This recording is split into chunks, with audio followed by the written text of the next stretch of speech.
Welcome back to The Explainer. Today, we're diving into something really mind-bending. We're looking at Michael Diaz's theoretical framework from his book Rooms of Light. It tackles some incredibly profound questions about human existence, specifically the hard problem of consciousness. Science is amazing at telling us how the brain's plumbing works, the firing neurons, the synapses, but it famously struggles to explain what it actually feels like to be alive, that raw, subjective experience of just existing. Well, today, we're going to explore a really unique way to visualize exactly that. So, let's jump right into the core metaphor here. Think about the last time a truly incredible movie just completely pulled you in. Picture yourself sitting in a dark theater, gripping the armrests. The story is unfolding and you're feeling genuine tension, sudden joy, maybe even crying a bit. In that moment, the film is absolutely everything. Well, in this framework, that film represents your current reality. But here's the twist. What if you aren't just the audience member lost in the dark? What if you're also the one running the projector? Now, right up front, I want to clarify that we aren't treating this as definitive scientific fact. Instead, think of it as a highly structured, impartial map. Diaz's framework is super compelling because it synthesizes quantum mechanics, ancient theology, and modern near-death research. And why blend those specific, kind of wildly different fields? Well, because it brings together the hard, mathematical boundaries of the physical universe with those deeply profound, unexplainable human experiences reported right at the edge of life. Brought together, they form a pretty cohesive model of the soul. Part 1, the theater of life.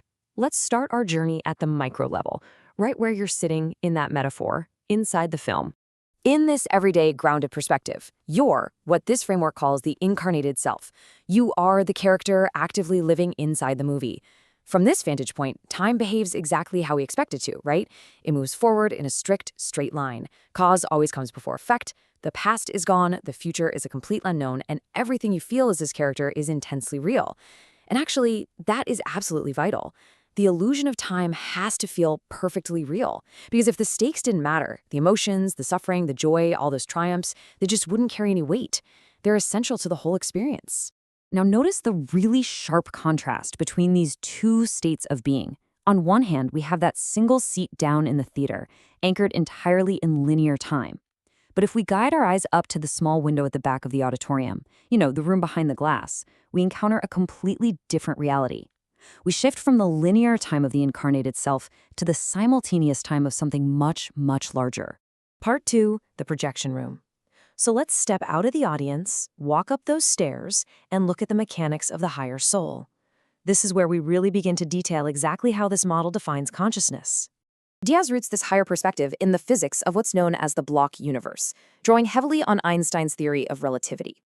To make sense of this, imagine a physical map of a country. The cities of New York and Los Angeles exist at the exact same time, just in different locations. In the Bloch universe model, time works the exact same way.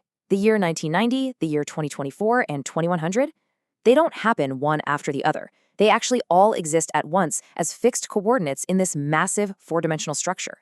To really grasp this, think of it like a physical DVD. If you're a character inside the movie or an audience member watching it play out, the story unfolds sequentially, scene by scene. But the physical DVD disc itself already contains every single frame, the beginning, the middle, and the end simultaneously. If reality operates like this DVD, the river of time doesn't actually flow. Instead, your consciousness flows through the river. You're experiencing the sequence of a disc that's already completely encoded. And, importantly, observers totally outside the film have random access.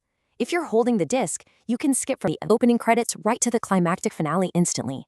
So, the crucial point of this model is that the higher soul is the projectionist holding that DVD. This represents a massive paradigm shift.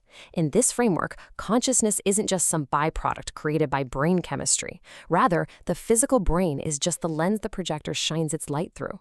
The higher soul is the ultimate vantage point, holding the entire film reel of your single, finite life all at once. It's still you, it's fundamentally your consciousness, but it's you existing completely outside the restrictive boundaries of time. Part 3, the building of many rooms. Let's see what happens when we zoom out even further to view the grand architecture of this system. Connecting modern concepts back to ancient wisdom, this model suggests the theater isn't just a single, isolated room. It's a massive, sprawling building containing countless projection rooms. And what's really fascinating here is that variations of this exact idea pop up independently across human history. We're talking from early mystical traditions to deeply rooted Eastern philosophies, all echoing the concept that we are part of a much larger, multifaceted spiritual structure. Inside this vast building, each room has a different projector running a completely different film. Picture it. In one room, the film might feature you as a peasant navigating the hardships of the 14th century. In the room next door, you might be a pilot exploring the stars in the 22nd century. Different historical eras, different costumes, entirely different physical settings and supporting casts. But here is the profound hook. It is the exact same essential consciousness. Your higher soul is playing the lead role in every single one of them. And this brilliantly illustrates the whole purpose of this massive complex. Because, why go through the trouble of watching all these films sequentially if the DVDs are already finished? Well, because abstract information is fundamentally different from lived wisdom. You could read 100 books about the psychology of heartbreak or the definition of courage. That's abstract information. But until you actually lose someone you love or face down a terrifying obstacle in your own life, it doesn't become lived wisdom. You literally have to step inside the film, forget it's a movie, and feel it firsthand to truly possess that knowledge. Which leads us directly to part 4, the hierarchy of forgetting, the descent. If all of this is true, we have to answer a pretty glaring question. Why on earth don't we remember the projection room while we're sitting down here in the theater? Well, this model maps out a deliberate, multi-step hierarchy of descent.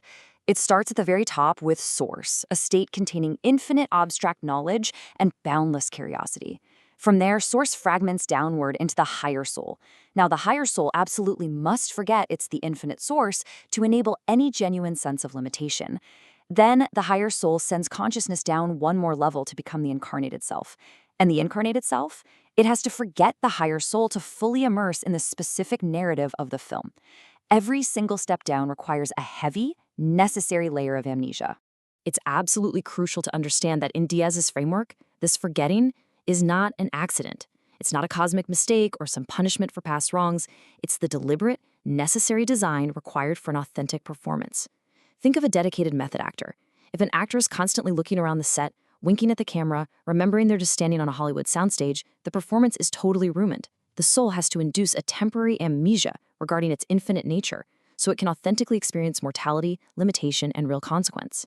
Diaz proposes a beautifully elegant answer to why this entire elaborate system exists in the first place. Source doesn't create out of lack or because it's lonely and needs something. It creates out of infinite, unyielding curiosity. It's this immense desire to convert its own infinite, abstract knowledge into felt, lived experience. The actor lives the life, the wisdom is gained, and that rich emotional information flows right back up the hierarchy. It is, quite literally, the universe experiencing itself. Part 5, Awakening to the Real. Finally, let's explore how this framework handles the hardest parts of life, and what it actually means to wake up inside the theater. To understand adversity here, we have to look at the polarity principle. Now, I want to be very clear and deeply empathetic about this. The pain we feel in the theater of life is excruciatingly real, and it is entirely valid. But from the impartial, zoomed-out framework of the projection room, suffering and darkness are viewed structurally. You literally cannot perceive light without the darkness to define its edges. Courage isn't the absence of fear. Courage absolutely requires the presence of fear to even exist. Deep empathy is forged only through encountering real suffering. The difficult roles, the heartbreaking scenes, the friction, they generate the exact conditions necessary for consciousness to learn and evolve. Awakening, therefore, isn't about learning some brand new, magical secret of the universe. It's actually a profound remembering of who you really are. It's catching a fleeting, beautiful glimpse of that projection room. It's the sudden, quiet realization that you are both the character deeply invested in the drama of the film and the eternal consciousness safely holding the real. Which brings us to the end of our map today. We've traveled from the immersive grip of the theater seat all the way up to the timeless vantage point of the projection room and back down again. If this framework holds true, if every single moment of genuine compassion and every instance of courage in the face of deep fear is being captured by your higher soul to enrich the universe, then the most important question this explainer leaves you with is simply this: how are you going to play your current scene?